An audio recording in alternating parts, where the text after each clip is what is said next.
यह ड्राइवर मुझे मुड़ मुड़ कर देख रहा है। कहीं ये मुझ पर फिदा तो नहीं है? यदि ऐसा हुआ तो मेरा काम और भी आसान हो सकता है। मैं इस बंधन से आज़ाद हो सकती हूँ। लेकिन मैं भागकर जाऊंगी कहाँ? मुझे कौन बचाना चाहेगा? मैं तो एक खूनी और बदनाम महिला हूँ। नहीं, मैंने तो समाज से गंदगी को हटाया है। ये कैसी दुनिया है? ये कैसा समाज है? गंदगी को हटाना भी यहाँ पाप है। मैं तो निर्दोष हूँ, और जब मैं निर्दोष हूँ तो मुझे अपने प्राण की रक्षा अवश्य करनी चाहिए। यदि मैंने ऐसा नहीं किया तो मैं बुज़दिल कहलाऊंगी। पुलिस जीप तेजी से भागी जा रही थी और मैं भी उसी गति से सोचती जा रही थी। तभी किसी ने मेरे कंधे पर हाथ रखकर दोबारा हटा लिया।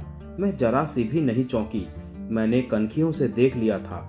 मेरे कंधे पर हाथ रखने वाला कोई और नहीं बल्कि पुलिस इंस्पेक्टर था। मैं थोड़ा मुस्कुराई, फिर अपने चिर परिचित मुद्रा में होंठ दांतों से दबाते हुए बोली, इंस्पेक्टर साहब, क्या मैं आपको कातिल लगती हूँ? इंस्पेक्टर मुझे एक टक देखे जा रहा था, लेकिन जवाब में कुछ नहीं बोला। मैंने सोचा बात ऐसे नहीं बनने वाली। ये पुरुष लोभी होते हैं। ये इंस्पेक्टर भी तो एक पुरुष ही है। मुझे भोगना भी चाहता है और जेल की हवा भी खिलाना चाहता है। यही सोचते हुए मैंने अपनी टांगे फैला दी और उसके पैर को धीरे धीरे अपने पैर से सहलाने लगी। अब मेरे चेहरे पर खूनी कैदी होने का भय या भविष्य में घटने वाली घटनाओं की दहशत नहीं थी। फिर मैं अपनी शर्ट के ऊपरी 3 बटन खोलकर ऊँघने का नाटक करने लगी। उस जीप में कुल 3 सिपाही थे जो झपकी ले रहे थे। इंस्पेक्टर आंखें बंद कर मेरे स्पर्श का आनंद ले रहा था। तभी ड्राइवर ने मुझे चिकोटी काटी। मैंने उसकी आंखों में आंखें डालकर अपनी जीप को दोनों होंठों के ऊपर गोल गोल घुमाया। ड्राइवर के मुंह में पानी आ गया। मुझे ये भली भांति मालूम हो गया था कि मुझ पर सबसे अधिक ड्राइवर ही फिदा है। वो मुझसे अंधा प्यार करने लगा है। मैंने किसी नटखट बच्चे की तरह जीभ निकालकर उसे चिढ़ाया तो वो अपना मानसिक संतुलन खो बैठा और जवाब में उसने हाथ का इशारा किया कि ये इलाका काफी निर्जन है, तुम कूद कर भाग सकती हो।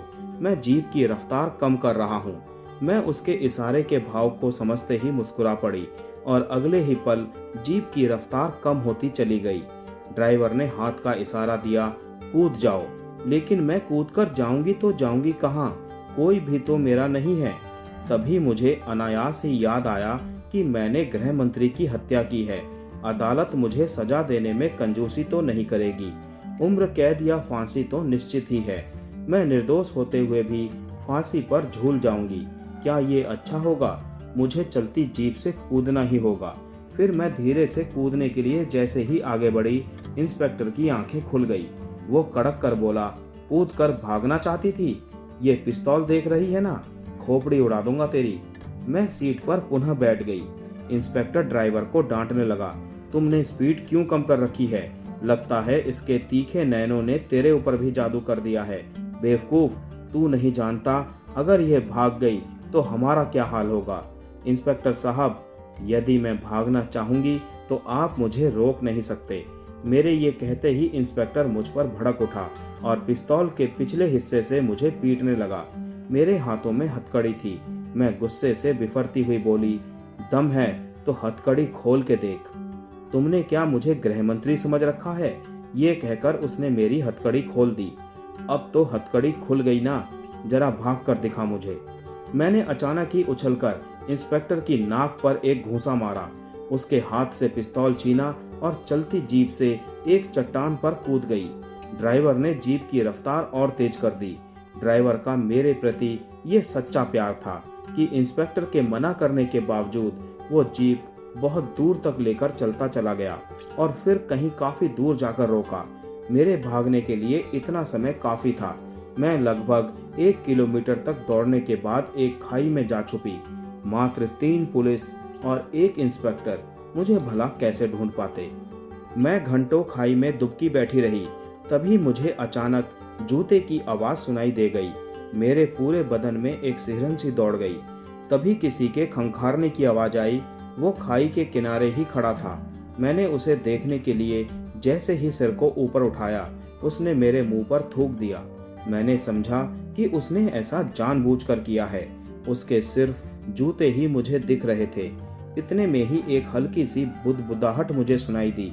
वो चकमा देकर कहाँ भाग गई। मैंने उसकी मदद ना की होती तो क्या वो भाग निकलती। अब मैं समझ गई ये ड्राइवर की ही आवाज़ है। इंस्पेक्टर सिपाहियों के साथ इधर ही कहीं होगा। हे ईश्वर, मेरी रक्षा करना, मेरा तुम्हारे सिवा कोई नहीं है। मैंने ये प्रार्थना सच्चे मन से की थी। आज मुझे महसूस हो रहा था कि जब व्यक्ति चारों तरफ से संकट में घिर जाता है तो वो ईश्वर के अस्तित्व को स्वीकार कर लेता है। जीवन में कभी भी मैंने ईश्वर को नहीं याद किया और ना कभी मंदिर ही गई हूँ, पर आज संकट की इस घड़ी में वो अनायास ही याद हो आया है। ऐसा मैं सोच ही रही थी कि इंस्पेक्टर मुझे गालियां देते हुए जोर से चीखा। वो कमीनी हरामजादी आखिर भाग ही गई, लेकिन भागकर आखिर जाएगी कहाँ? होगी तो इसी जंगल में ही। ये कहकर इंस्पेक्टर दूसरी तरफ बढ़ गया। मैंने एक लंबी सांस ली और छोड़ी भी। चलो, इंस्पेक्टर का बच्चा तो गया, लेकिन मैं यहाँ से निकलूंगी कैसे? मुझे भूख और प्यास दोनों ही लग रही थी। तभी मुझे कुछ महिलाओं के चहकने की आवाज़ सुनाई दी। मैंने सोचा क्यों ना इन्हीं के साथ मैं जंगल से बाहर निकल जाऊं, लेकिन मेरा ये सोचना गलत था क्योंकि उनके और मेरे पहनावे में काफ़ी अंतर था। मैं दूर से ही पहचान में आ सकती थी। वे महिलाएं चली गईं।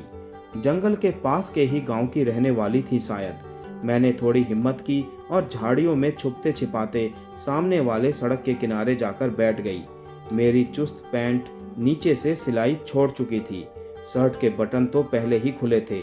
इसी बीच मुझे दूर से ही एक जीप आती दिखाई दी। वो बड़ी तेज रफ्तार से चली आ रही थी।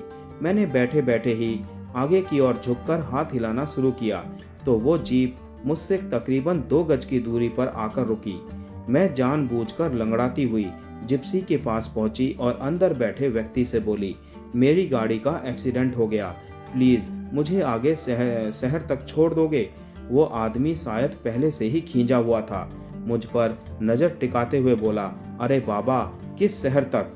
आखिर उस शहर का कोई नाम भी तो होगा। ये कहते कहते जब उसकी नज़र मेरे शर्ट से झांकते गोल स्तनों पर पड़ी तो वो अचानक ही मुस्कुरा पड़ा। अच्छा ठीक है, तुम पीछे मेरे साथ वाली सीट पर आ जाओ। मैं फौरन उसके बगल में जाकर बैठ गई।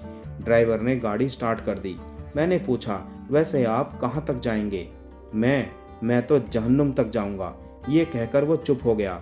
मैंने मन ही मन सोचा, अजीब आदमी है, पूछने पर उल्टा ही जवाब देता है।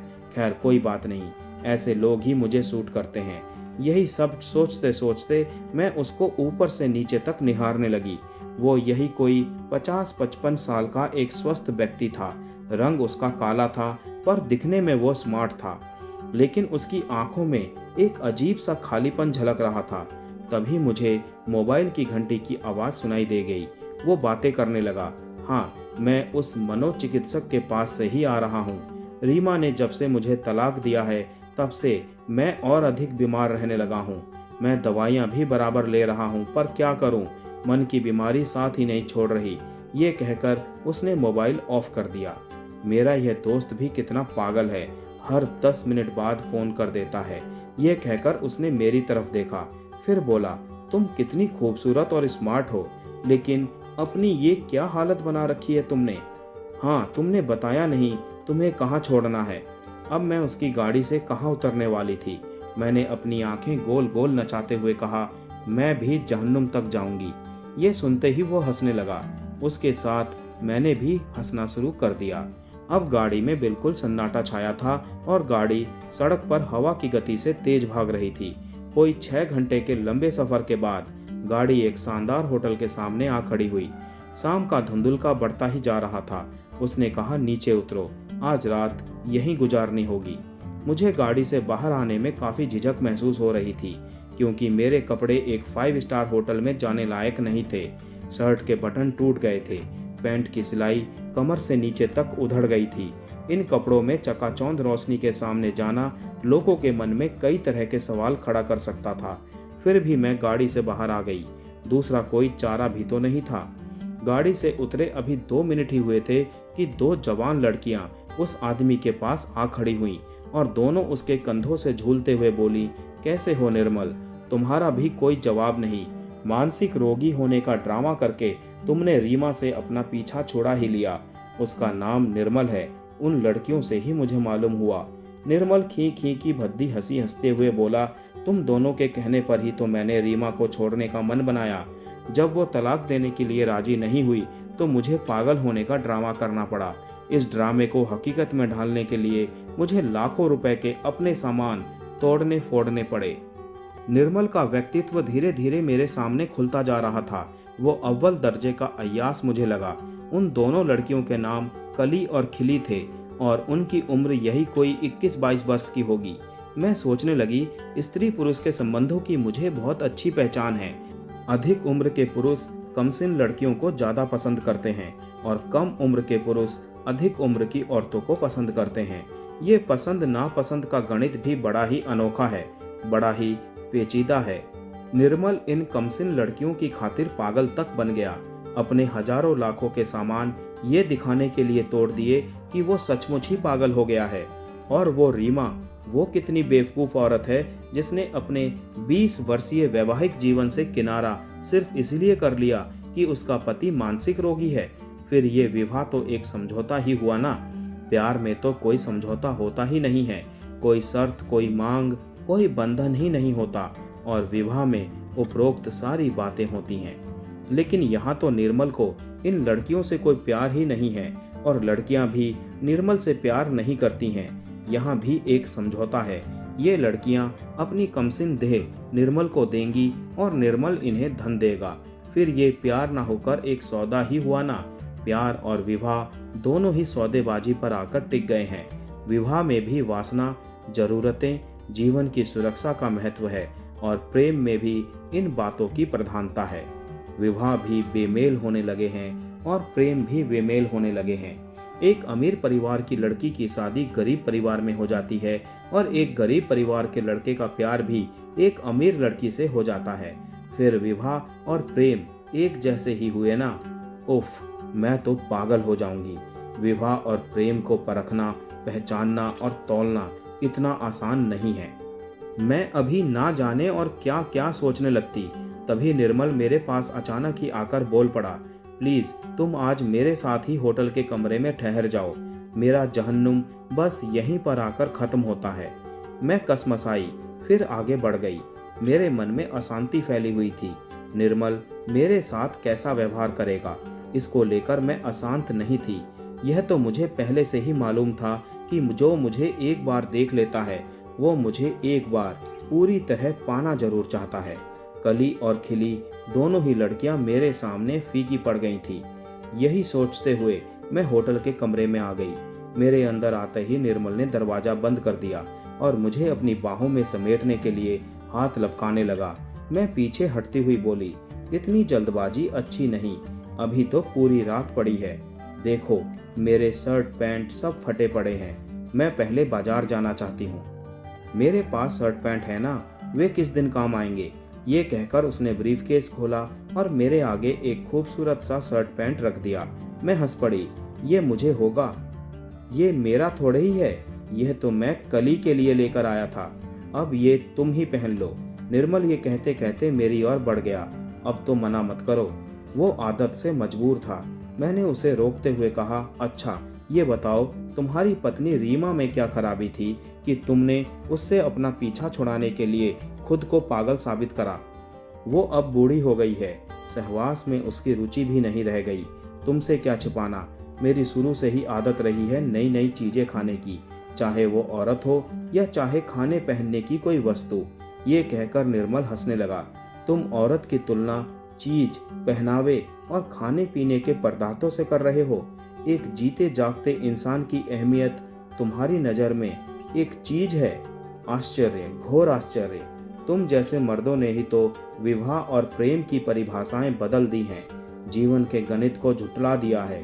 मेरे ये कहते ही वो एक फूंवड़ हंसी हंसते हुए चीखा, देखो उपदेश मत दो। क्या ये झूठ है कि औरत एक चीज नहीं है, पुरुष के मनोरंजन का साधन नहीं है? जब तक रीमा मनोरंजन का साधन रही, वैवाहिक जीवन को मैं खींचता रहा और जब एक मोटी भद्दी और प्रौढ़ महिला बन गई तो मैंने उससे अपना पीछा छुड़ा लिया। तुम क्या किसी चीज से कम मूल्यवान हो? कोई भी चीज मूल्यवान नहीं होती, क्योंकि उसको मूल्यवान या मूल्यहीन बनाने का काम इंसान के हाथों में होता है। लेकिन एक औरत तो अमूल्य होती है, उसमें प्राण होता है जिसको इंसान पैदा नहीं कर सकता। क्या एक प्राणधारी को तुम एक चीज मान सकते हो? तो जाओ इस पलंग से अपनी रातें हसीन करो, मेरी तरफ बार बार क्यों लपक रहे हो? ये कहकर मैं मुस्कुराने लगी। अब बस भी करो, ये कहकर निर्मल ने मुझे अपनी बाहों में समेट लिया। मैंने इसका कोई विरोध नहीं किया, क्योंकि मेरे मन में तो कुछ और ही चल रहा था। देखते ही देखते निर्मल निवस्त्र हो गया और अब मुझे भी निवस्त्र करने लगा। तभी मुझे अचानक गुस्सा आ गया और मैंने उसके गुप्तांग को हाथ से पकड़कर जोर से मरोड़ दिया। वो फर्श पर गिरकर पहले छटपटाया, फिर बेहोश हो गया।